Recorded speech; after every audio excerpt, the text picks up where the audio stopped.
Bismillahirrahmanirrahim. Assalamualaikum warahmatullahi wabarakatuh. Alhamdulillah wa syukurillah. Allahumma salli ala Muhammad wa ala ali Muhammad, amma ba'du. Hidup di dunia ini penuh dengan lika-liku dan berbagai macam situasi, kondisi dihadapi oleh anak manusia.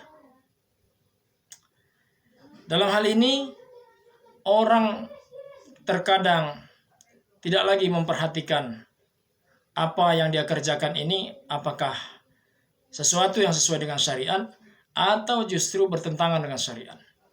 Ingatlah, sesuatu yang bertentangan dengan syariat itu artinya boleh jadi merugikan diri sendiri, boleh jadi merugikan keluarga, dan boleh jadi merugikan orang lain. Iya kan?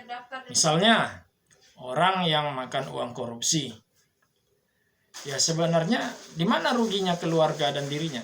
Ya kalau ketangkap gimana? Kan tentu itu merugikan dirinya dan keluarga. Tentu keluarga akan sedih kalau ada salah seorang dari mereka yang ditangkap, KPK misalnya. Itu dari segi penghasilan.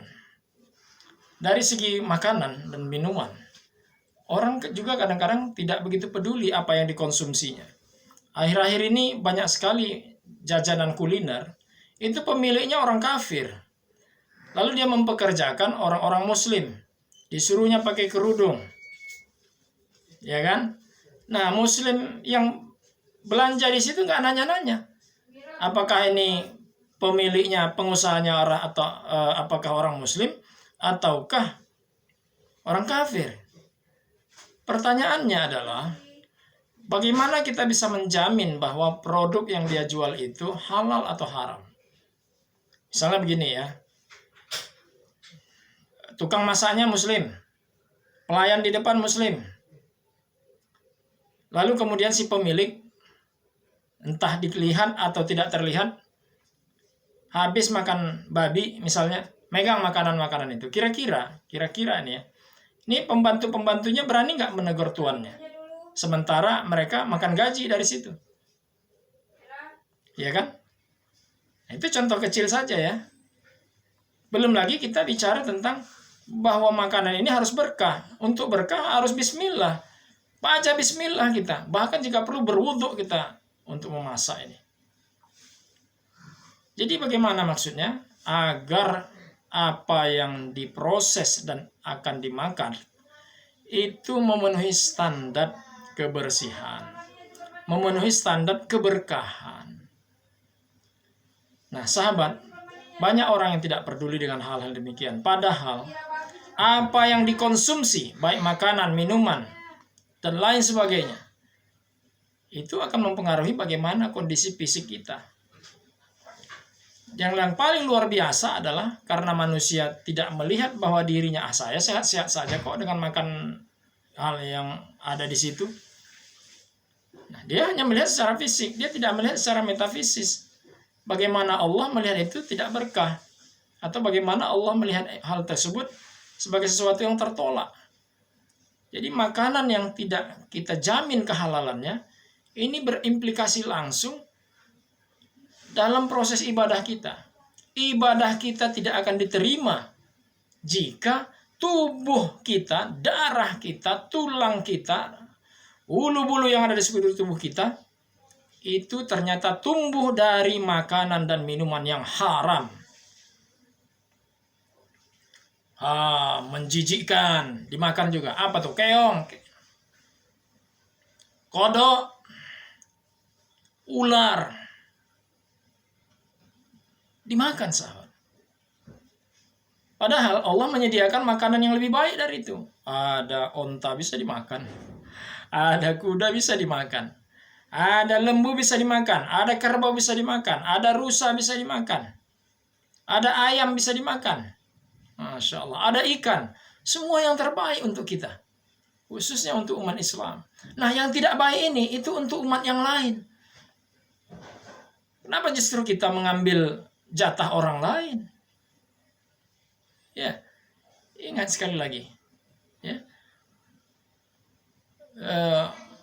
ibadah kita tertolak jika tubuh kita tumbuh dari makanan dan minuman atau segala sesuatu yang dimasukkan ke dalamnya dari hal-hal yang haram dan subhat. Nah, ini ceritanya begini. Suatu hari nih, Rasulullah berada di satu majelis dengan sahabat. Lalu dia lihat orang itu, kata Rasulullah. Orang itu sepertinya baru dari perjalanan yang jauh. Dia lihat pakaiannya kumal. Tapi yang lebih miris adalah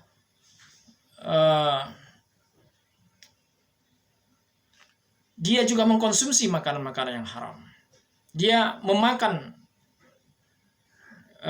sesuatu dari penghasilan yang haram. Kata Rasulullah, bagaimana ibadah orang ini mau diterima oleh Allah Subhanahu wa taala? Sahabat, perhatikan ya, mulai hari ini setelah kita membaca, mendengar firman Allah Ta'ala dan hadis Nabi ini, tinggalkanlah yang haram.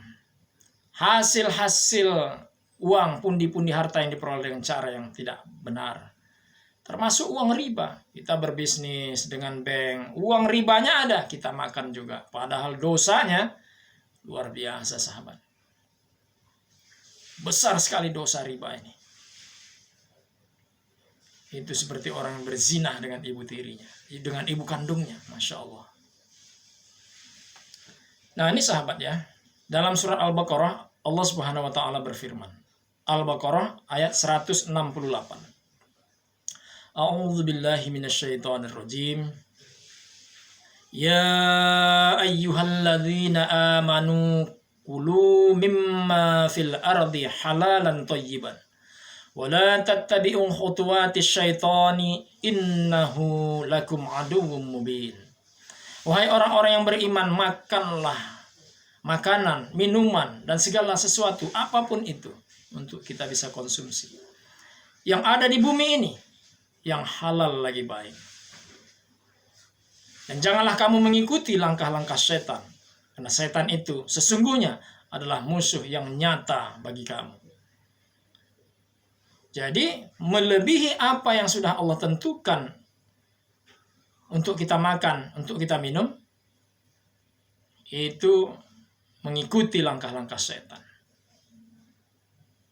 Ya, memakan yang haram, memakan yang subhat, baik itu uangnya, harta yang kita peroleh, lalu kemudian dikonsumsi, masuk ke dalam tubuh kita, atau yang kita pakai, haram, dan yang haram tidak diterima oleh Allah Subhanahu wa taala. Sahabat, orang ini jadi pengurus masjid. Sahabat, orang ini jadi imam. Sedangkan sholatnya sendiri, dia sholat sendiri sudah gak diterima. Malah mengimami orang. Dan jemaah segan menegurnya. Padahal ini bukan kaplingannya dia kan.